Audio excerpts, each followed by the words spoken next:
Dr. Azza Radwan Sedki is a political analyst and also an author.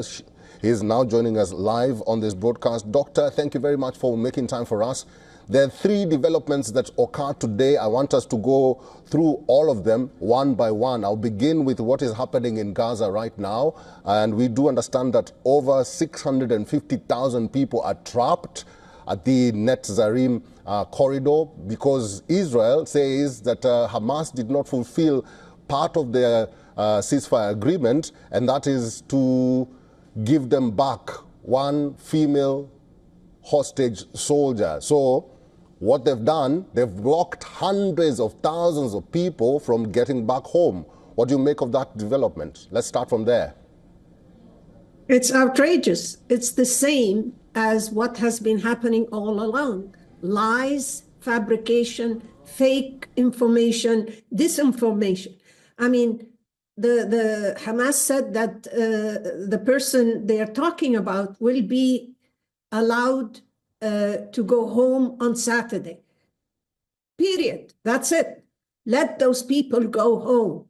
It can't. Look at the pictures. The pictures are of thousands waiting, standing. Yeah. This is just humiliation and disrespect of human beings. Doctor, now that we've said that, and yes, you're right. This is very disrespectful from the Israeli government. But moving forward, U.S. President Donald Trump says that one way to deal with the situation in Gaza is to take some of the Palestinians to Egypt or Jordan. Some of the Palestinians are saying that that is not a very good plan. What do you think about that? Bear in mind that the Palestinians in Gaza have already been displaced. They are already refugees. They used to live in cities that have become Israeli ones. So one, they're already refugees. And now we want to make them even more of the, give them more of the same. That's number one. Number two, this has been the original thought from the start to move the Gazans to Egypt. This has been how the far right thinks, how the former presidential candidate Nikki Haley said when she was asked, what should we do with the Palestinians? And she said, send them to Egypt, get rid of them. That's the thought. But Egypt will not accept them. From the start, Egypt said that. And Egypt said, at one point, President Sisi said, well, if you want to move them from Gaza until all this finishes, then take them to the Negev desert.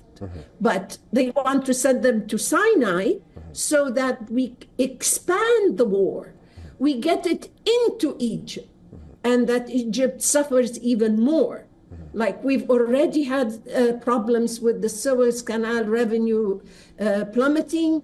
We are most of the humanitarian aid is coming from Egypt, and we're doing our best. We've had thousands of Palestinians injured come into Egypt, and yet he wants to bundle them up and send them to Egypt. To me, that doesn't differ much from what he said before about taking over the Panama Canal or turning Canada into the 51st state. It's whimsical proposals that will not happen. All right, Doctor, finally, now that I said that there are three developments that happened today, there is one that happened at the border with Lebanon, where Lebanese citizens clashed with the security forces of Israel because they were returning home, but Israel has blocked them from returning to their homes. What do you make of that latest development? 11 people have died already. It's the same process. I mean, the first hospital that was bombed in Gaza, out came Israel and said, oh, it's Hamas who had done that. And then Since then, they've hit every single hospital. So they go back on their word. They do not want to leave Lebanon. They do not want any Gazans in Gaza. They want to take over new land, new territory. This is their usual thing. They haven't changed. And as I told you last time, the ceasefire is fishy. Yeah. I don't see it It's doubtful. occurring. Yeah. It's doubtful. All right, Dr. Radwan, it's always great to talk to you. We are out of time. Thank you very much for your insights and for talking to us today. Thank you. For all the latest news, download the WION app and subscribe to our YouTube channel.